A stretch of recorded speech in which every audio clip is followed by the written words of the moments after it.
Let me tell you the truth.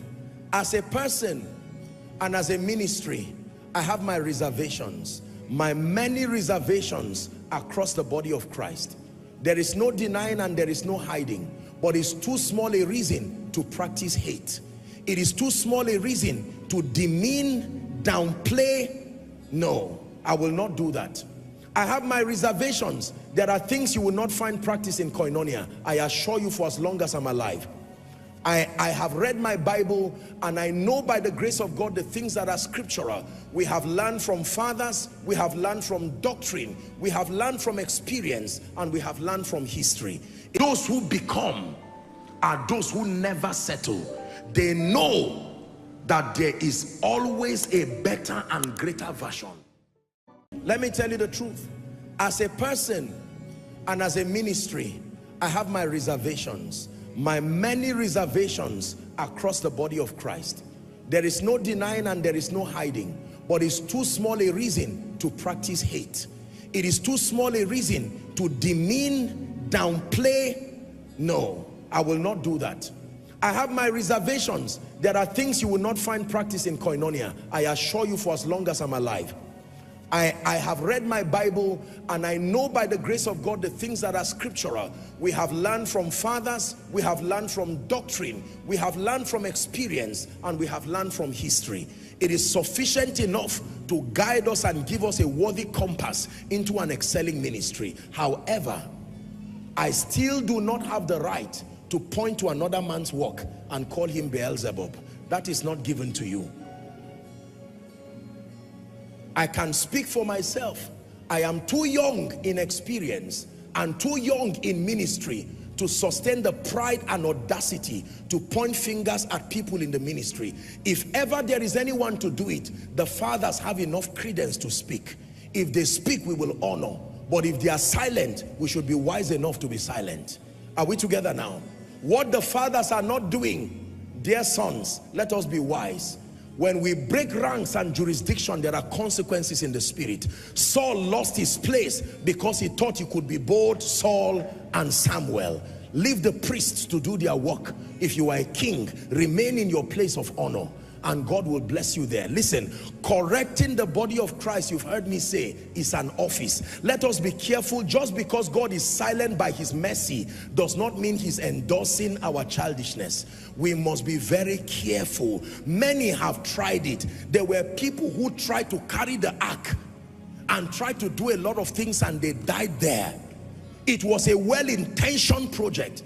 And there are many younger ministers, if we are not careful, we are going to bring a curse upon ourselves because of zeal without experience. Let us learn from history. Let us learn from doctrine. Let us learn from the fathers and then learn from the pain of others who have made these mistakes before. It is foolish to make another mistake that has been made before. The Bible says the things that are written aforetime, they are for our learning. Some of you here are ministers of the gospel. Some of you who are watching are ministers of the gospel. When you do not believe a thing, you just pray. Do not be the person pointing hands and insulting people, because even Jesus was called Beelzebub. I tell you sincerely, by the integrity of scripture, there are many things we do not know. Let us stay on that which we know and respect the body of Christ. He may not be a man of God, but he's an elder enough, deserving of your respect. Mama may not be called into any ministry, but one prophetic word from her can rewrite the narrative of your destiny. Let me recap one more time and then we find a place to pray. This is the body of Christ. This is not the body of Christ.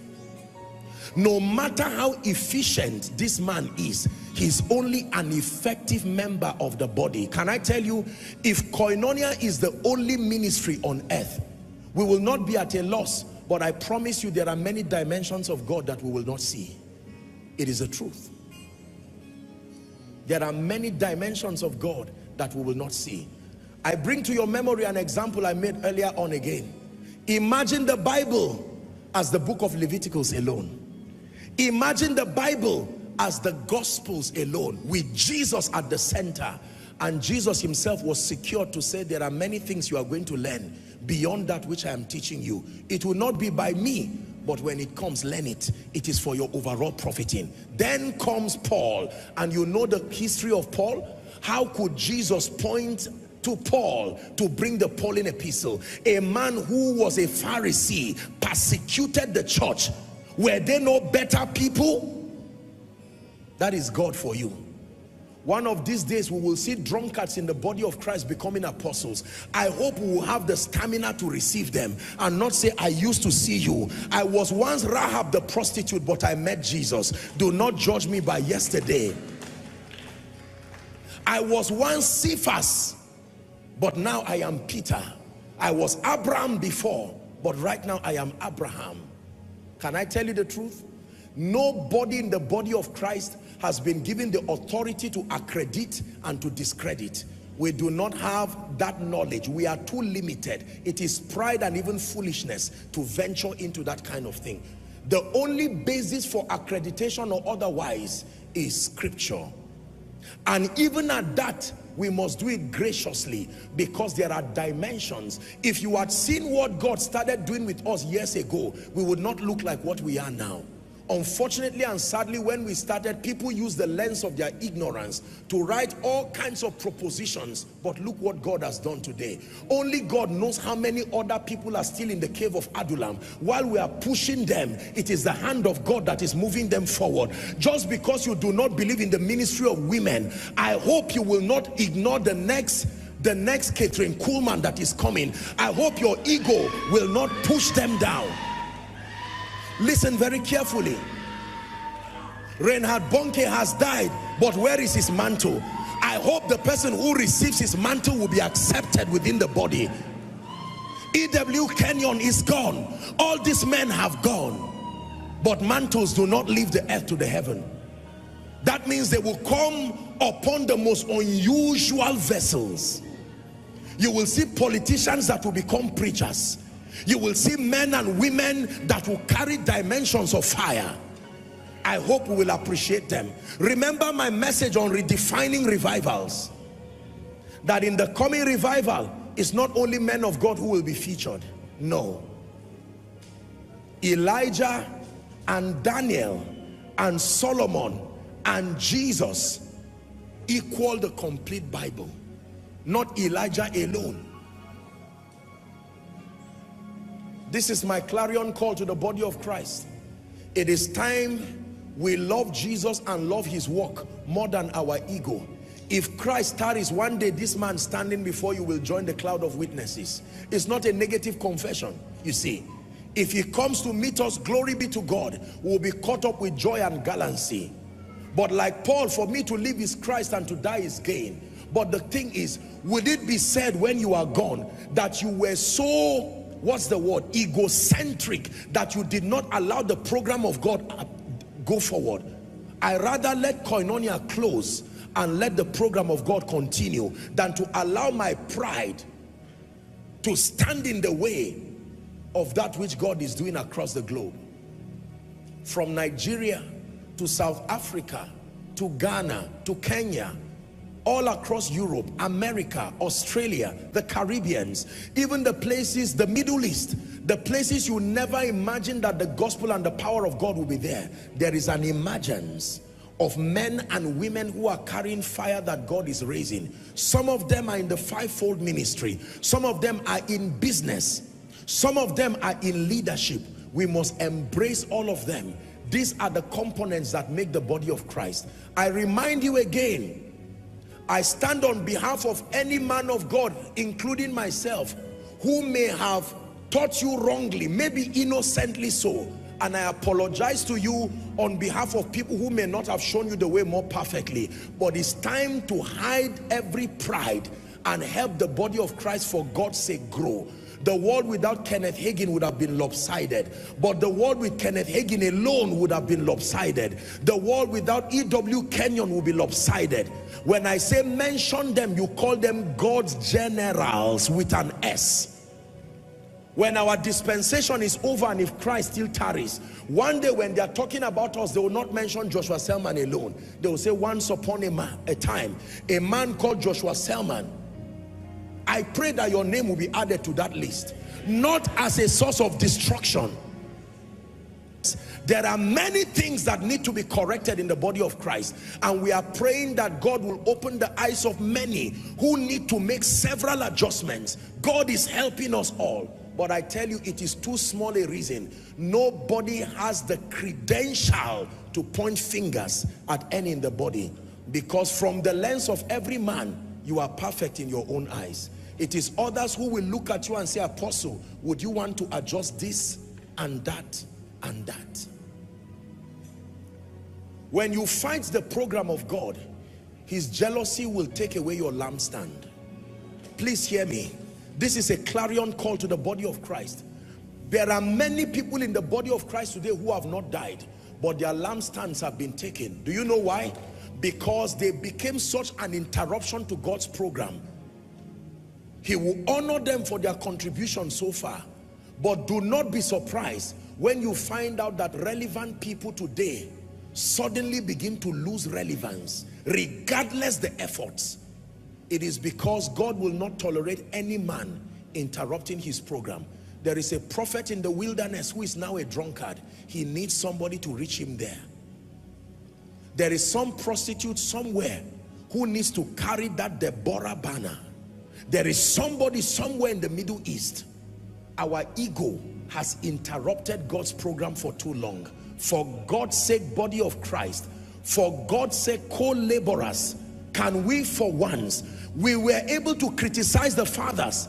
It's amazing that many of us, especially to my generation of preachers, it is easy to point at the fathers and say, you did not do this, you did not do well. Now the fathers have been silent. God has granted us the grace to come on stage, and look how much we are messing up. We need to go back and retrace our steps. The first step is to repent from our pungency towards the fathers. We need to repent intrinsically and repent in their presence if God grants us the grace for our ill speaking of the fathers. Most of us have not lasted 12, 13, 20 years. These men have been here 57 years, 60 years in the gospel with solid integrity that some of us do not come close to. How do we insult them? Who is mentoring us into this derision? What kind of pride and attack is leading us into this nonsense? There must be repentance. The best of us must still be a student. History has whipped and punished many people because of pride. I pray that our generation will not fall prey to this. This is a clarion call from a heart of love and a heart that is sincere towards God as a contribution towards the maturity of the body of Christ. It is not a call to condemnation. It is not a call to pointing fingers. But can I tell you, whoever listens to this message and makes an honest adjustment, you will see the degree to which God will feature you, because a season is about to open in the body of Christ. And I have taught you about seasons, that every time seasons are opening, there are people who make the list and there are people who do not make the list again. You know I am not lying. It is my prayer that God will give us longevity of relevance. And the greatest way to secure longevity of relevance is to not be an interruption to God's program through pride. For those who need adjustments in the area of character, we pray that God will grant us grace to make the required adjustments and to rise to a higher level of moral excellence as he grants grace. To those who need to humble ourselves and admit that there are just things we do not know, I am praying that God will give us the self-security to admit. And members, as men of God, come out to help. Do not look down on them. Because sometimes it is members that join the heads of pastors and join the heads of people, carrying negative statements from pillar to post. We must repent from some of these things. It is time to be instruments of bonding within the body. We are better together. We are better forever. Are we together? My final statement before we pray, listen carefully. My final statement before we pray is to all those who look up to our lives for mentorship and for spiritual direction. There are two things I want to tell you. Number one, you must never allow the abundance of revelation that is coming to you to produce pride and disrespect. Nobody who has received from any man has the right to point hands at that man. Whether you appreciate the man or not, The fact that they made contributions in your life, you owe them your respect eternally and forever. This is what the Bible teaches. There are fathers of faith today, even if they turn and say apostle, just an example. If a father of faith turns today and say, apostle, I don't know this, teach me, I will teach them on my knees. I will not teach them standing. I will teach because we have been granted grace, but I will do it on my knees to remind them that even though God has granted us revelation, you still remain fathers, and we honor you as touching what you represent. For some of the younger ministers coming, please hear me. It is not all about anointing. It is not even all about character. It is about understanding. You must know how God's system and God's program works. Do not find yourself insulting somebody because of his advocacy of prosperity. If you are in ignorance and you do not see the relevance of it, just keep quiet and allow them serve the people God has called them to do. If somebody is involved in deliverance and you do not believe in deliverance, you just teach the truth that God has given you. But don't go to the extent of tearing down another person and being sarcastic, because number one, you are wasting your time, and number two, that state is an attack itself. The zenith of transformation is not knowledge. The zenith of transformation is love. If you claim you have been so transformed, don't show me by the revelation that comes from you. Show me by the depth of love. Not pretentious love that ends on the stage. Love genuinely. You may have your reservations about the body, but that is not enough reason to hate. And hear me one more time to the younger ministers that are rising. Please go back and edit the things we have taught you. Receive the things that are consistent with scripture, and the things that we have taught you that is out of our pride or our insecurities, politely edit them while you keep respecting us. You don't need to tell us you have edited them. Your results will show that you have edited them. Are we together now?